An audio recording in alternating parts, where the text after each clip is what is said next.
Healthy Lifestyle with Lorianne. I am Coach Lorianne, America's #1 take action success coach and strategist, empowering, educating, inspiring, and igniting you to take action with jet propulsion. We assist people to find and embrace their life's purpose, live their highest vision, become the best version of themselves, or the next best version, quite frankly, forging a strong foundation to soar to success.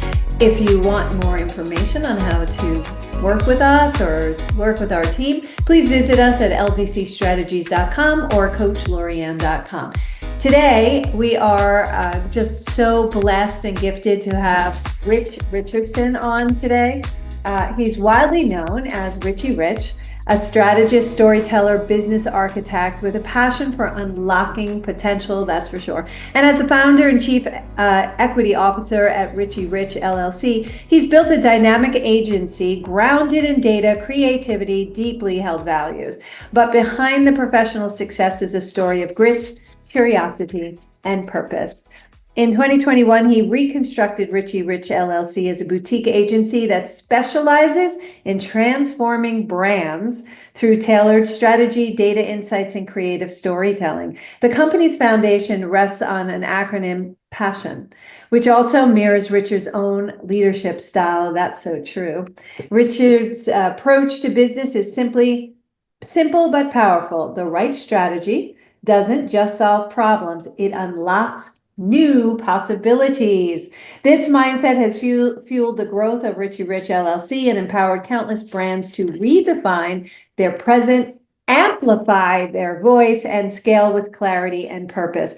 When he's off the clock, Rich enjoys music, vintage aesthetics, emerging tech trends, camping, and golfing. Oh, we have to golf, Rich.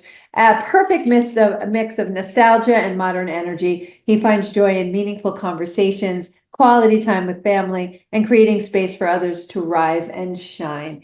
Welcome to the show, Rich. Oh my goodness, that was a whole lot.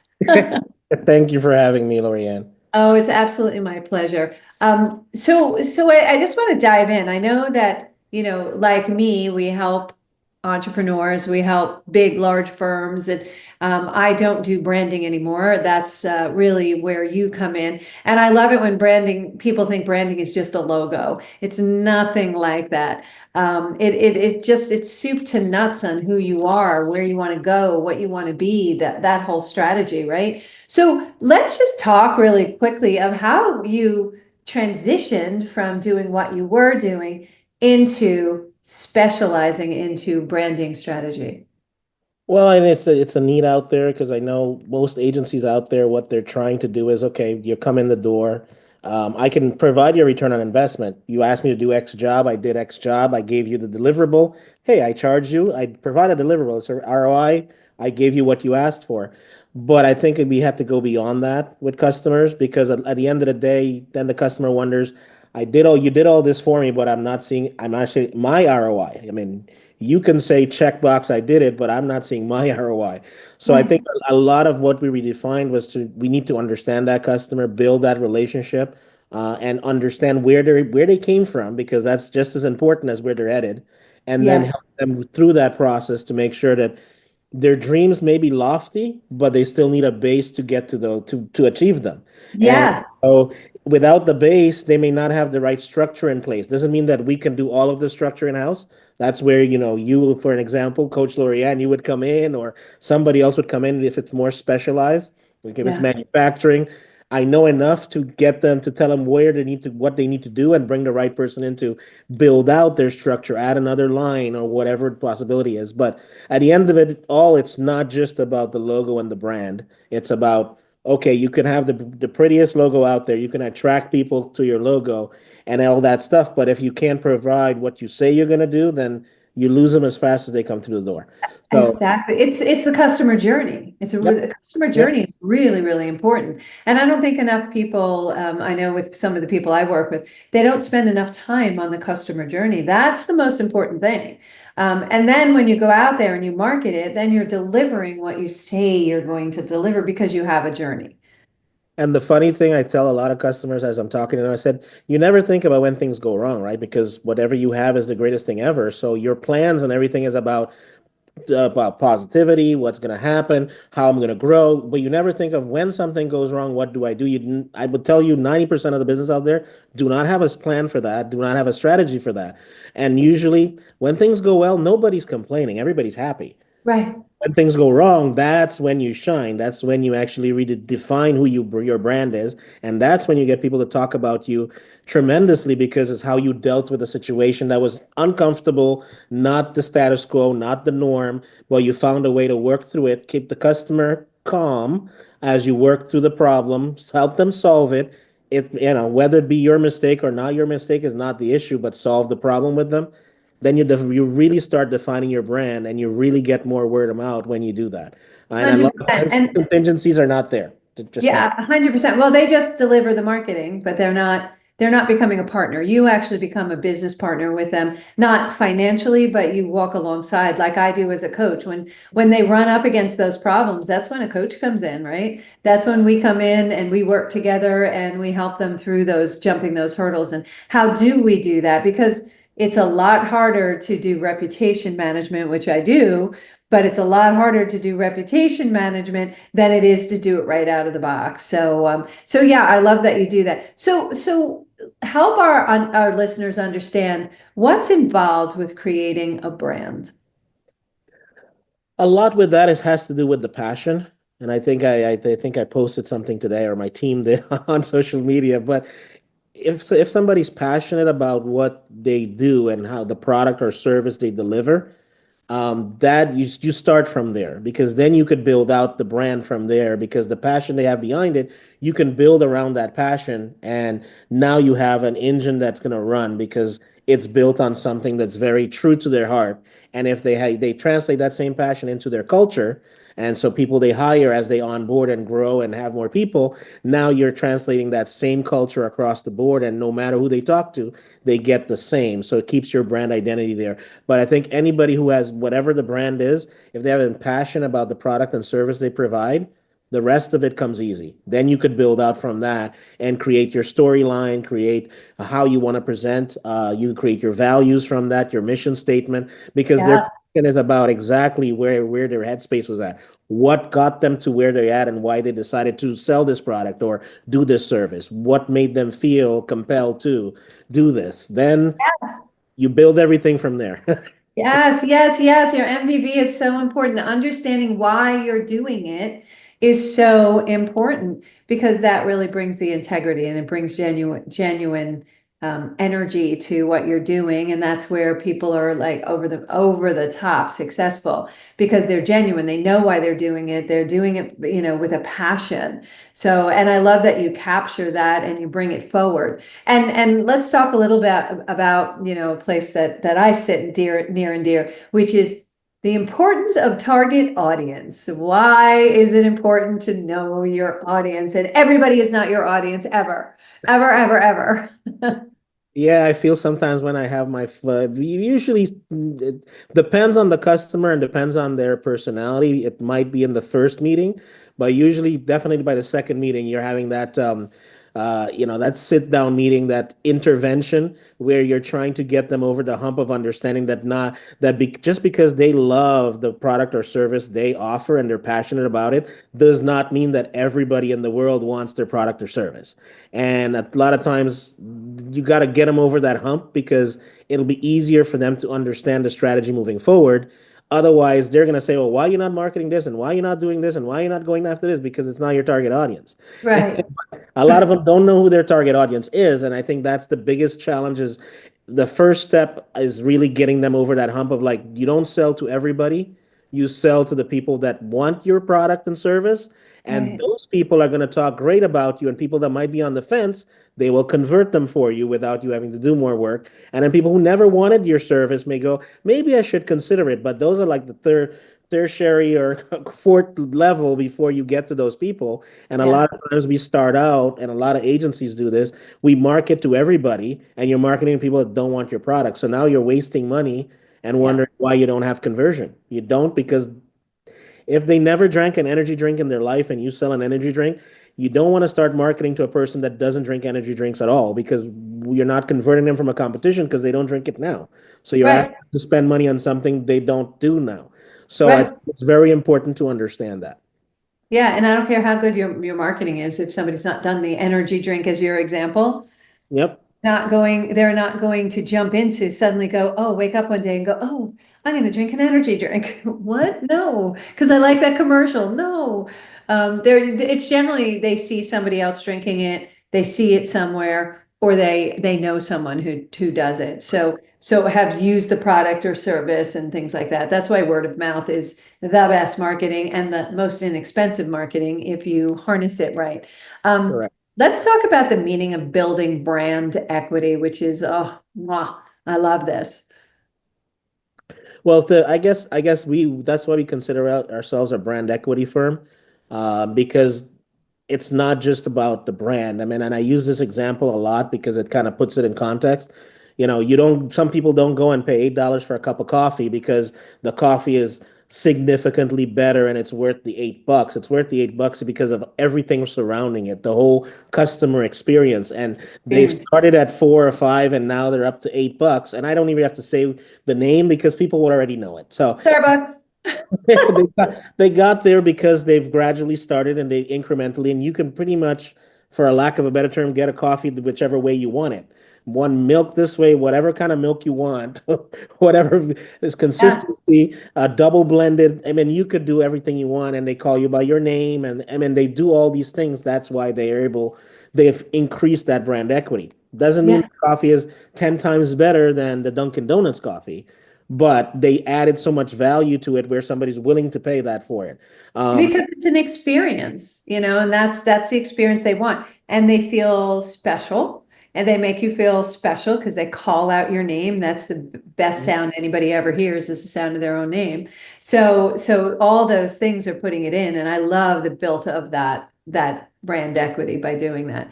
Yep. And just remember, you can get and make your own coffee at home exactly the way you want it for significantly less, but you don't get that experience. And some people use it as a way to connect with other humans. Correct. Because if you're working a solopreneur, you're working out of your house, or if you're not working, you're retired, you don't have anyone, that's a nice place to meet someone or, to go that's what brand equity we're talking about with brand equity. Yeah, Giving, you add a lot of value to stuff, and that's basically it. You're bringing in different aspects that give you the full experience, right? So people pay so more for experience. yeah, 100%. What are the three most important aspects of brand equity? Of building a brand equity. Building a brand equity, I would say the customer experience, so beginning to end, having thought through that entire part, you have to have the message needs to be consistent. So not only in your naming of your company, but as well as your entire taglines and stuff needs to be consistent with what you're providing, so people don't have to think twice. What are you offering? And until I mean, because a lot of times people think they can go out there with certain names and it doesn't work. I mean, Apple was Apple Computers before it was ever just Apple. So Well, it's people like Nike. Nike's just a switch because they've earned. correct. They've earned it now where it's become what it's become. But again, that's just how it is. It was something before it was there, and now they were able to take that into a different level. So though that would be the two things, and then have a good process and procedure background set up.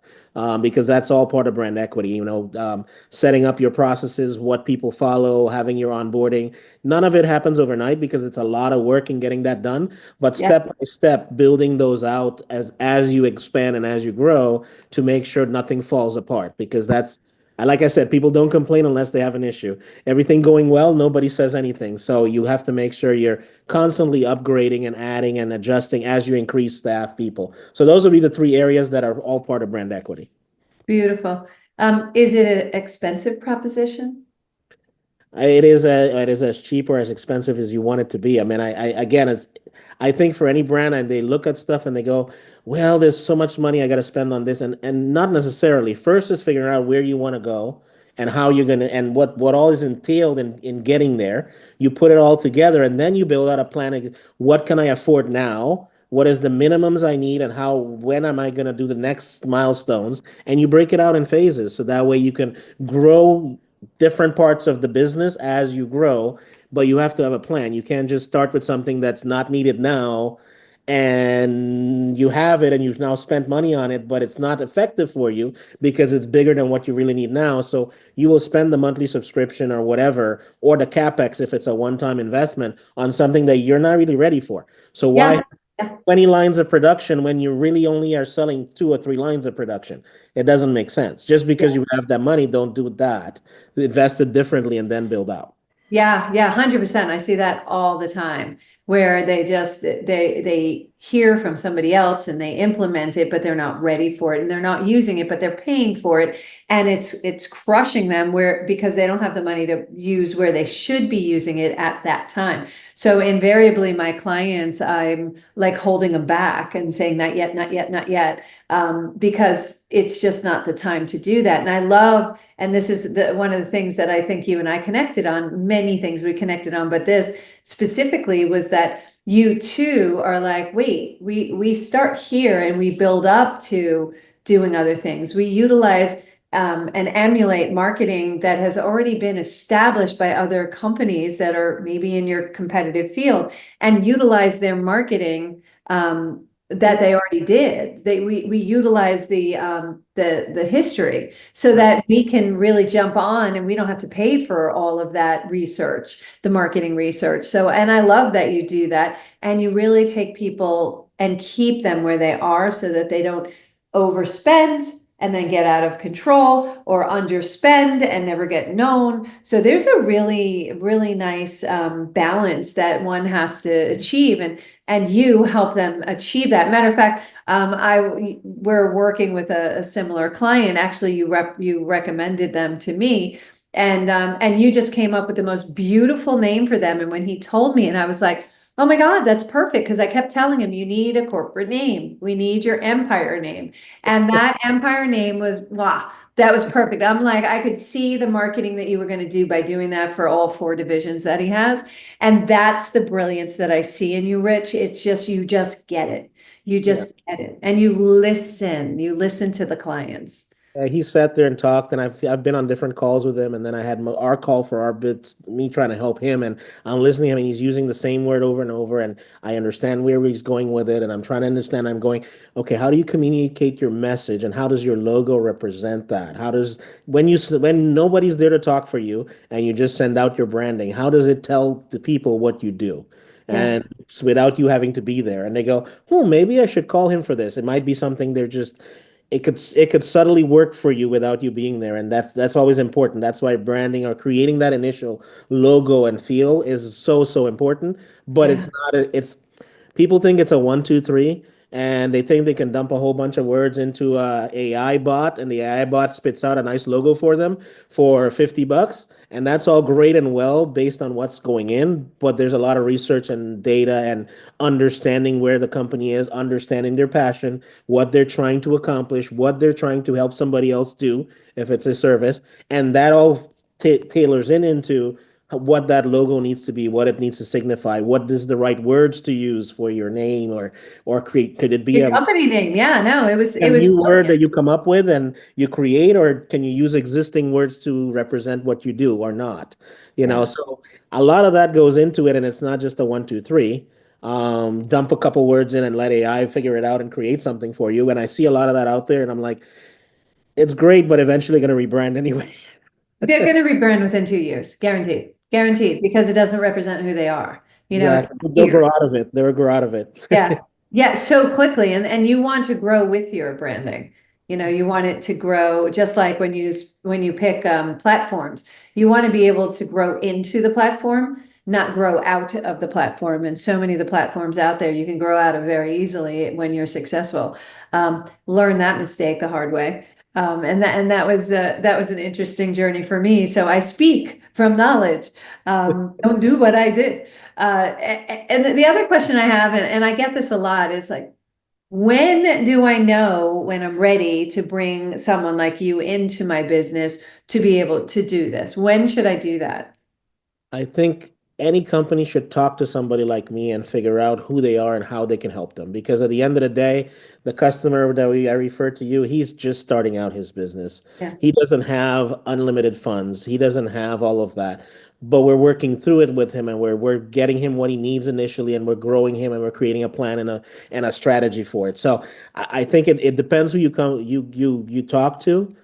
There's lots of good companies out there, but I would say our strategy from our standpoint, and I know Lorianne, you're the same way. Come talk to me. Let me figure out where your needs are and where you're at. Let's put a plan together and let's work out how we're going to get there. And let me help you get there, and we'll do it in a phased approach that fits your budget and works for you. I think Yeah. that's the best way to look at it because I'm looking for long-term clients that I want to grow with. I'm not looking for quick in and out and I make money. I mean, if Yeah. that was the case, like we could do that all day long. But Yeah. to be honest, I won't work with, I typically don't work with a client that has no passion for the brand, the product or service or the brand they have. Why? Because it makes my work so much more harder because it Yeah. becomes about a pennies fight. This is too expensive. Why do I need this? Why don't we just do this? Why don't we jump to this? And it's not a discussion about what is the best for the brand and what is the best for their stuff because they're just transactional, right? So Yeah. it's not really doing anything else other than transactional for them. But we're not Yeah. transactional. So Yeah, and that's a beautiful thing. We're going to take a short break, and when we come back, we're going to continue our conversation about brand equity, building brand equity with Rich Richardson. Unbelievable. What's your website, real quick? www.richierich.com. Beautiful. We will be right back.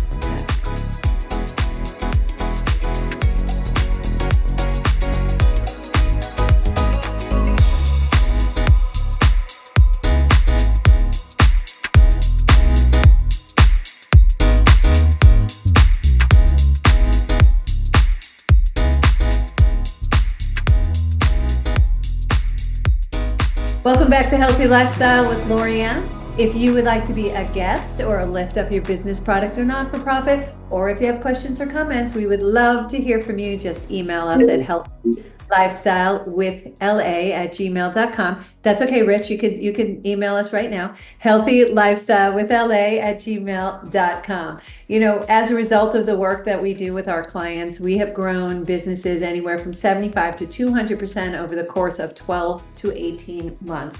We actually have a client who did 647% increase in just shy of 14 months. So if you want to come and work with us, just reach out to us. You'll gain more clarity, you'll have support, you'll have power, you'll take powerful actions and focused energy and have a strategy and plan. Just email us at healthylifestylewithla@gmail.com or visit us on ldcstrategies.com. Back to our wonderful, amazing guest, Richie Richie Richardson, I should say, of RicheRich.com. I just love what you do, that it is beyond a pretty logo, that you just love what you do. You ooze the passion that you have for it. Similar to me, we love doing the strategy and plan. Without a strategy and plan, you shouldn't do anything, quite frankly. But what drives your journey? I'm seeing the outcomes, seeing ideas and that people have. I mean, I've seen stuff that people have come up with, and I'm thinking, I don't know where they came with that. I mean, it's just so seeing some of those things and then helping them bring it to fruition and get it into their target audience. I mean, I think that's where that drives me. It's Yeah. just being able to take that to the right consumer and see that stuff, whether it's product or service, grow. I see them in their journey and be part of that journey, even in the back end, as supporting them, seeing that journey. I think that does it for me because that really drives me because it's like, look what I've helped with, what I've partnered on to get them to where they need to be because we're really trying to be a partner to somebody. We're Yeah. not looking the in and out when quick bet. Let me do your logo for X amount of dollars and see ya. Hope it works. It's more of how do we get you to where you need to be and walk you through that whole plan and be part of that. So those are I think that's exciting for me is seeing that because seeing the whole growth and the change and even when those entrepreneurs develop because as their brand grows, Yes. things change and you see how they transform from one end to the other. That is like passion to me. That drives me tremendously because it's nice seeing that kind of stuff. They started out thinking one way and then you see them like next thing you know they're on stage and they're talking as an expert. It's cool. It's very cool to see.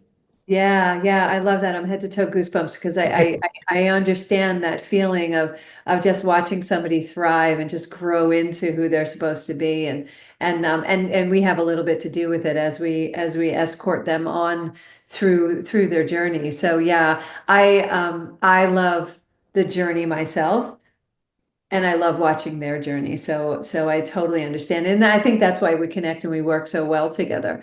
Um, why should someone hire someone to support a brand journey I think they should hire someone because they should focus on what they're good at. They have, in their wheelhouse? look, I'm good at what I do. I am not bad at numbers. I'm not bad at math, but I still have a bookkeeper. Why? Because I am good at this. She can get that done in 30 minutes, and it's going to take me 3 hours Yeah. to figure something out, or if something isn't right, and she can solve it in 30 minutes or less. That's why I've done that. So at the same time, I should practice what I preach, and that's what I would tell any business owner, any you find the things that you're good at. Obviously there is always growing pains, so you can't go out tomorrow and say I'm going to outsource all this stuff, because maybe your budget isn't there and maybe you're not where you need to be. But Yeah. as you grow and as you expand and as you bring in the revenue, then you start figuring out, what can I outsource, what can I really do without. It's like cleaning your house. I'm sure most of your audience and most people that I talk to hate cleaning the bathroom. Nobody wants to clean the bathroom in their own house, but but we have to do it, right? So at some point you will do that until you get to the point you hire somebody to do stuff you don't Yeah. want to do, and you could Well, focus on the rest. there's an advantage to doing that though, Rich, as you know. The advantage is you know what you want after that because you've done it yourself. So you Correct. understand how long it should take, what they Correct. should be doing, and what your expectation is. I find that you get most of that conflict with a client is when they don't even understand their expectation. They don't understand what they really want. And they're kind of reaching at straws or listening to other people. That is number one thing of sparkly, shiny object syndrome is Johnny's doing blah, blah, blah with their marketing. And I was like, yes, but that doesn't necessarily work for your company. Go talk to Rich. It's Exactly. just, that's just basic things. Do you find that that happens to you as well? Yeah, I find that. I just talked to a potential new customer 2 weeks ago, 2 weeks ago, and we were reviewing stuff. And she said, "Well, I have $5,000 to invest in social media ads and stuff." And can you help me do that? I'm like, why would you want to spend $5,000 on social media ads? And she was taken aback by my question, thinking, well, you don't want to take my money. You don't want. I'm like, that's not the point. The point is, how is it going to be effective? Yeah. So then I started asking questions, and then I said, well, do you happen to be on all the free stuff? And she's like, well, no. I said, well, are you on Yelp? Are you on this? Are you on that? I said, there's tons of stuff to put your business out for free. Do that first. And then you have to track the data to see where are your leads coming from? Where's your it might not turn into a lead. Maybe people are coming to your website. Where are they coming from? Where's that traffic coming from? Wherever has the most traffic, now you try to figure out, is there additional stuff I should invest there in ads or whatever? Because a lot of your trap people are finding you there. So there's more people trying to look for what you're offering. And now you can do ads there to boost that traction and to get more people in. And she's like, I never thought of it that way. I said, well, there's a method to stuff. You don't just dump money out there because there's no return on investment. You have no clue. No. You're Yeah, just proving that it works. they can just write the check to me because you're going to get the same back. Nothing. Like, just go to the casino. You have a better luck there. Yeah, exactly, exactly. Just go play. Yeah, no, I see a lot of people do that. They don't know, and they think that's what they have to do because they see do ads, do ads, do ads, do ads.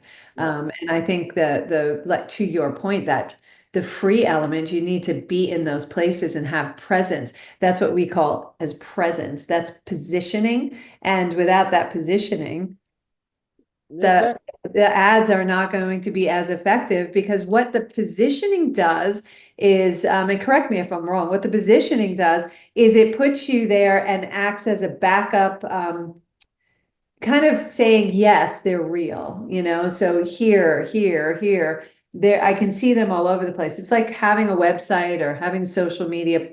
As much as you may not want to be on social media, having that presence gives that validation. That's the word I was looking for. It gives you validation to the marketing that you want to do. Would that be a good? That would be accurate. It says I exist because, a lot of people are no longer brick and mortar, right?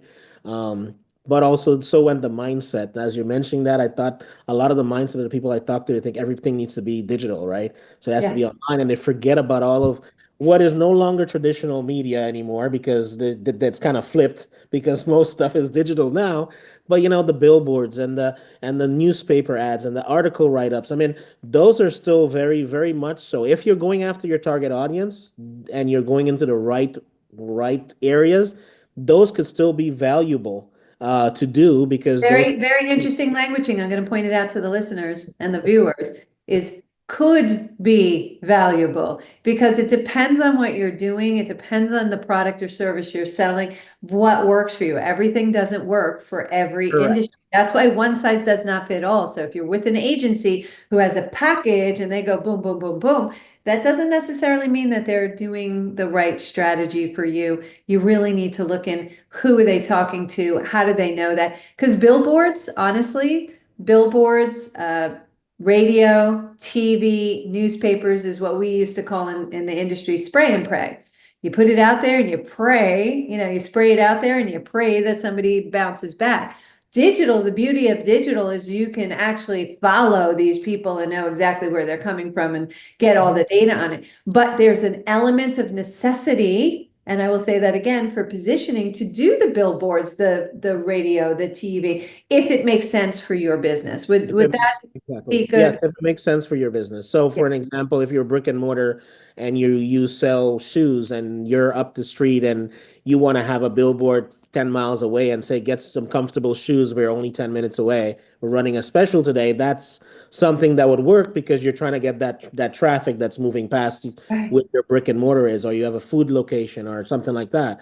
But if you are totally an online business or a virtual business, why would you have a billboard unless there's something else you're trying to do? Right.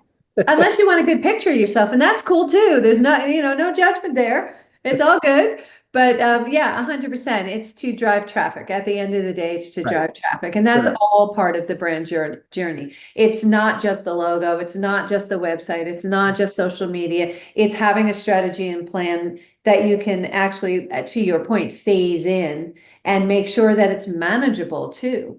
And look at everything that's available, no matter what it is, and decide, does it fit for my business or not? Does it fit for my brand or not? Does it make sense or not? In Yeah. some cases, going full digital is the best, is the only way, and that's the best thing for your brand. Sometimes you may need to incorporate some other aspects that, as most people would say, would be ancient, but are still available. But because of the nature of your business, it might work. But you should never do stuff like that without having some recall. So you should always have some kind of an action. If you're going to do a billboard, you should have something that the customer can refer back to in order to say that's where they saw you. So maybe it's a coupon or maybe it's a discount, maybe it's something they got to bring in to get, and that way it's working. Yeah. Because you still have to validate if that makes sense and if the money spending against it makes sense. So Yeah. after a 3 month period, is it valuable? Yes or no? Is it still keep it? If not, get rid of it. So that's something you still have to somehow find a way to validate or value what that is.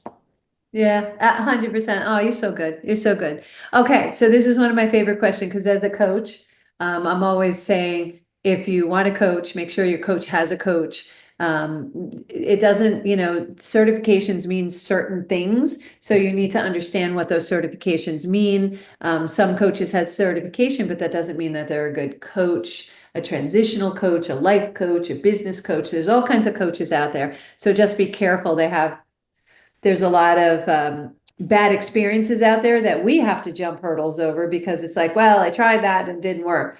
Maybe it wasn't the right person. So Correct. do you run into that? And when anyone's looking for a brand equity partner, what should they look for? What should they be doing? Again, similar to the coaching. I guess they should be looking for somebody that's interested in helping them in their business and help partnering with them and looking at the long haul. Also, somebody that would be honest with them. If they can't help them, just tell them they can't help them. And, Yes. and but they can't say if all they're busy doing is transactional, and I think it's hard for people to differentiate between transactional and not. we've been around for a long time and we've been doing things. So I can identify transactional people versus people that care about what they do and are passionate about what they do. Not everybody can do that. And Yeah. sometimes it's harder to see that. But if I can leave it with your audience to think about that from their standpoint and what they consider transactional, I think it'd be the better way to look at it. And as they're talking to somebody, you will know if somebody cares about what you're trying to do or not. And if you don't, Yeah. there's a care there, I that would say shy off from that just because you have to be caring about what you're doing for somebody else. Otherwise, if you're just there for the money, I mean, you're gonna run. I mean, it's you're gonna do what you got to do and run, and you're not there for the long haul. Yeah. And growing brands and anything you do, whether you're hiring a brand equity person or you're hiring anybody to help you in your business, you need to know that they're there for the long haul. And when things go south, they don't run north. They actually Yes, yes. stick it out with you. Yeah, 100%. You said a very important word, growing. You want the people to grow with you, your coach, your brand equity partner.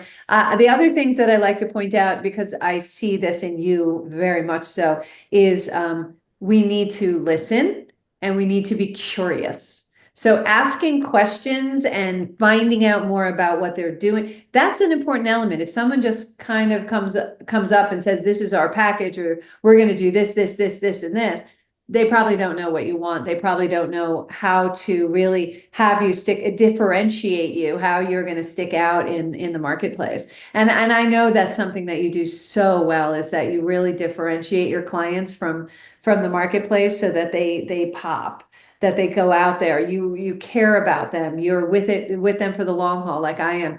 I just want, I don't want a one and done. I want someone to do, and 9 times out of 10, they transition into being friends. And I like that. I like that because it builds a community, and two, it's really nice to know that you have that type of relationship where if they're done with that particular project, they're coming back and they're Right. asking other questions on the next project. And they're more continuous, I think, with you with branding. And I think they should stay that because it's a strategy that goes through and through. So do you do a lot of SEO with your strategy?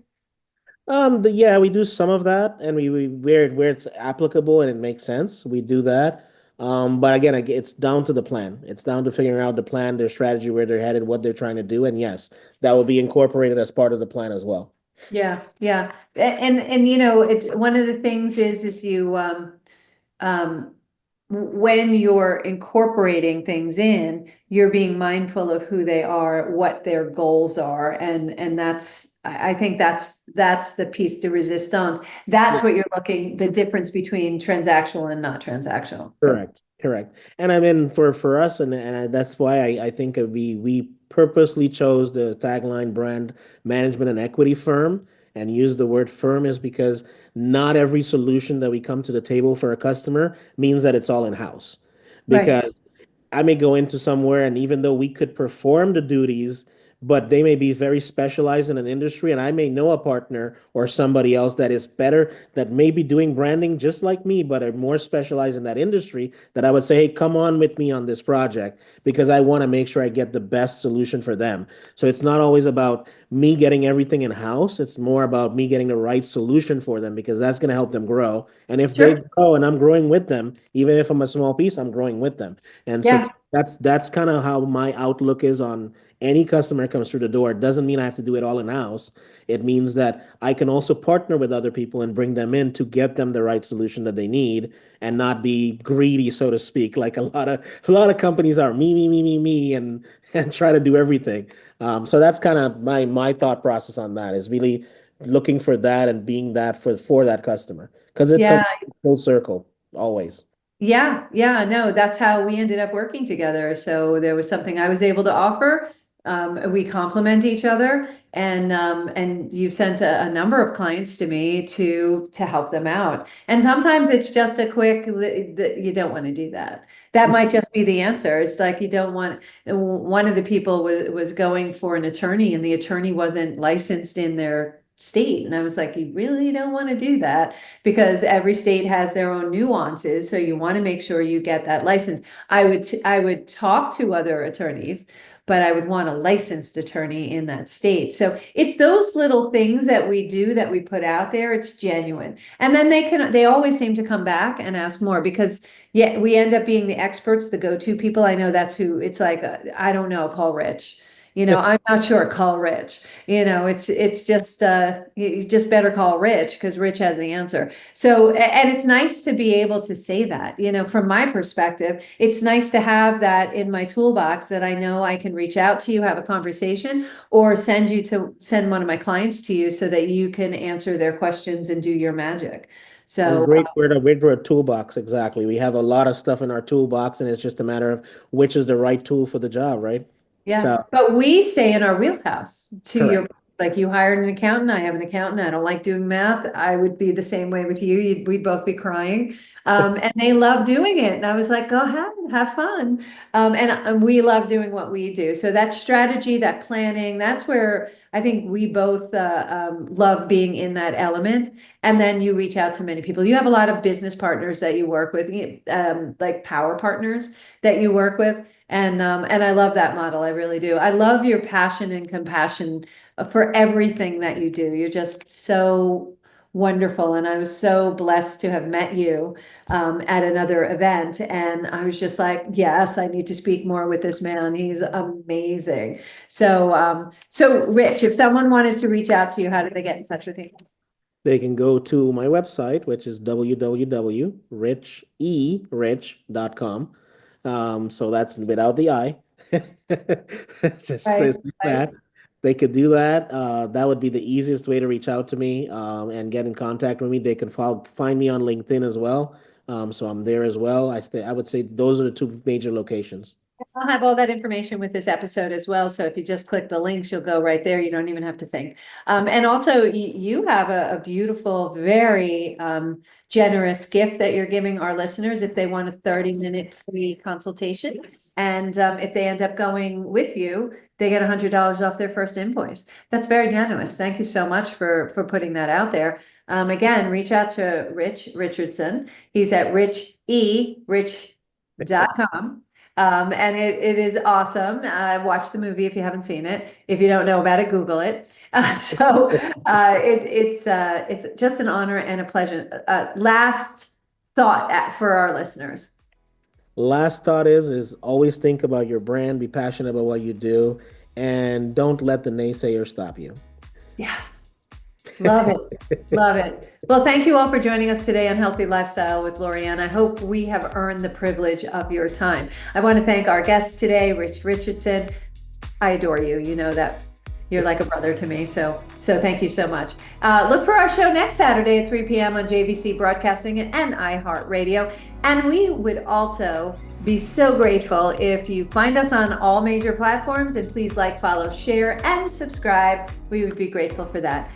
Please take a moment and just do something a little for yourself. It's really important to take that time for yourself. Until next time, I am Coach Lorianne. Let your dreams be bigger than your fears and let your life be filled with joy. Have a really good week. We'll see you next week. Thanks, Rich. Thank you.